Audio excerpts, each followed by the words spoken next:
provinciaux d'organismes communautaires et bénévoles. Merci d'être là.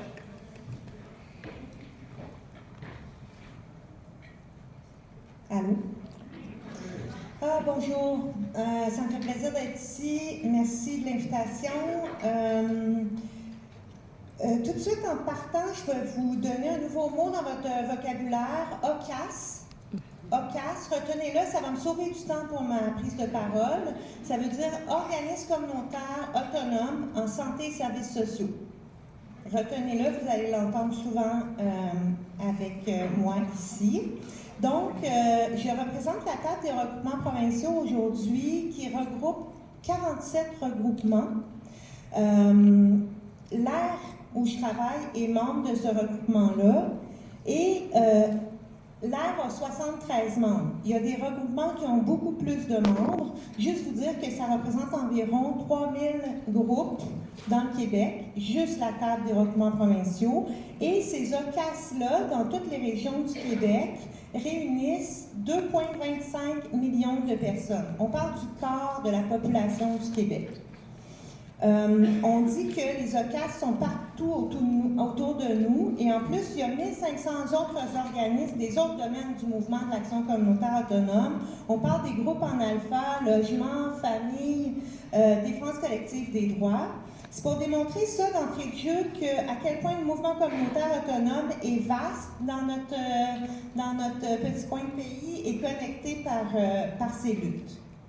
Les OCAS sont par essence même un levier pour faire barrière à la privatisation et à bien d'autres enjeux qui demandent des luttes sociales. Les personnes qui fréquentent les OCAS le font parce que ces organismes ont été créés par, pour et avec elles. Comme ils sont nés en alternative au système traditionnel public, leur création a permis d'inventer des façons différentes d'intervenir, des façons qui fonctionnent parce que les gens ont choisi d'y participer et ils les ont bâtis, ces façons-là. Donc, les OCAS comblent les failles avant même qu'elles se creusent. Ils appliquent une approche globale, qui était vraiment de la musique à mes oreilles, avec souvent une approche féministe, justement, intersectionnelle, qui ne compartimente pas les personnes et les problèmes, mais qui prend l'humain dans son milieu. Ce sont des lieux de pratique citoyenne où la vie associative est riche et où les personnes peuvent non seulement contribuer à transformer la société selon les valeurs qu'elles partagent dans ces organismes-là, mais elles sont les gardiennes même de l'essence des OCAS parce qu'elles font partie justement de leur vie associative. Puis là, je ne peux pas m'empêcher de parler particulièrement de ma gang. Moi, je suis du mouvement féministe, donc une grande partie des OCAS, ce sont des groupes féministes non mixtes et mixtes qui appliquent une approche particulière, une approche féministe. L'approche féministe, c'est une approche conscientisante qui place l'intervenante et la participante sur le même pied d'égalité, qui respecte le rythme des personnes, qui fait la promotion et qui fait la promotion des rapports égalitaires. J'essaie vraiment d'aller vite. Les OCAS, mais particulièrement ceux qui appliquent l'approche féministe, sont des ressources où les personnes sont accueillies la plupart du temps sans avoir pris rendez-vous, ne tiennent pas de dossier, respectent la confidentialité, regroupent les femmes qui peuvent vivre les mêmes enjeux. C'est ce qu'on appelle briser l'isolement pour pouvoir passer à l'action. C'est à ce moment-là qu'on enclenche la réunion des idées et que nos luttes s'unissent. Puis là, c'est ici qu'il faut que je vous dise que 80% des employés dans les OCAS, ce sont des femmes. C'est ça. C'est aussi l'endroit où les personnes sont les moins payées. Fait qu'on continue l'inégalité. C'est évidemment par leurs actions que les OCAS sont un levier pour faire barrière à la privatisation à partir d'un sentiment d'indignation.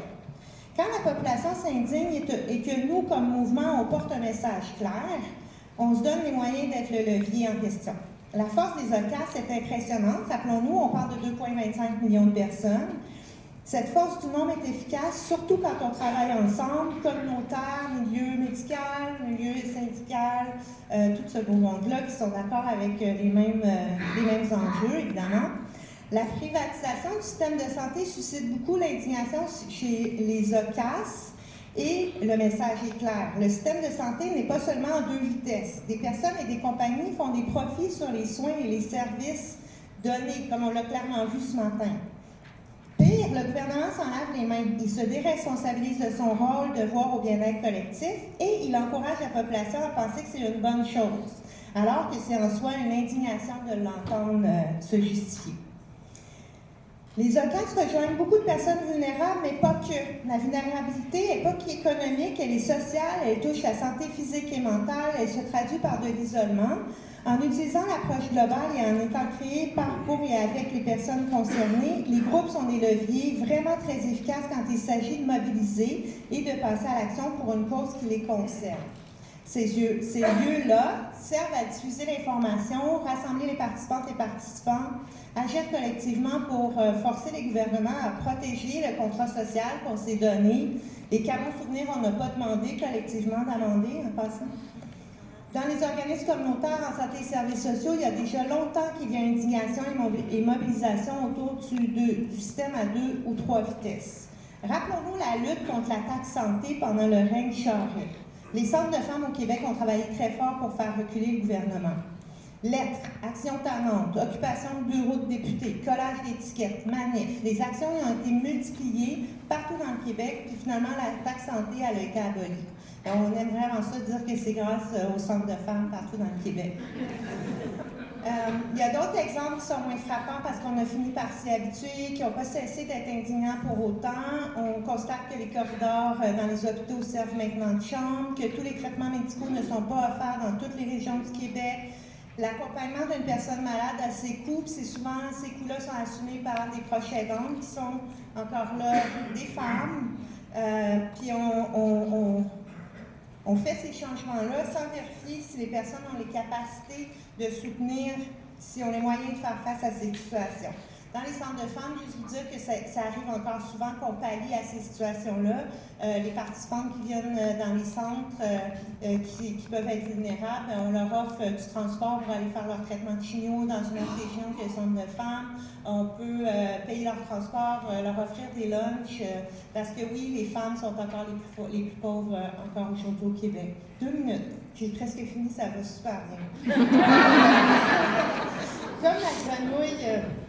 Comme la fameuse grenouille dans l'eau froide qui réchauffe jusqu'à bouillir, on s'est malheureusement habitué peu à peu à la privatisation, à la dégradation des services publics, aux soins et services qui sont devenus moins couverts.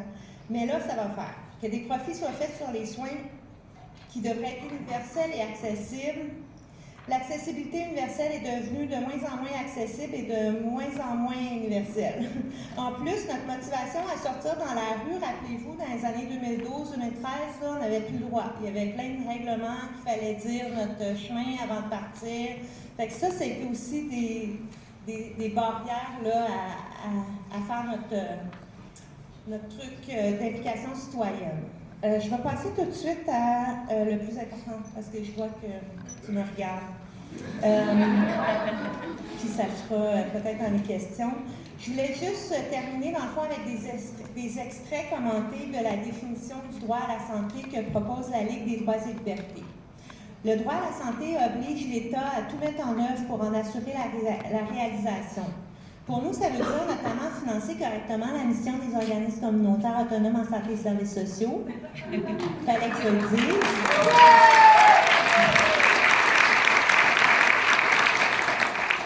Il requiert également une participation démocratique des populations et des mouvements sociaux dans les décisions les concernant en matière de santé et services sociaux. Bien, c'est exactement ce que font les OCAS, permettre une participation démocratique.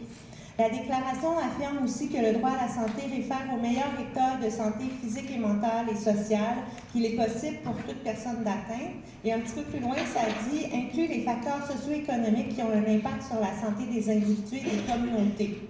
Mais pour nous, ça correspond à notre approche globale et même à l'approche féministe que je vous expliquais tantôt, notamment concernant l'agentivité des personnes. Comme organisme communautaire autonome en santé et services sociaux, on se retrouve dans cette définition. Ça renforce notre conviction d'être un levier important pour contrer la privatisation du fait de notre essence, nos actions et notre approche. Merci.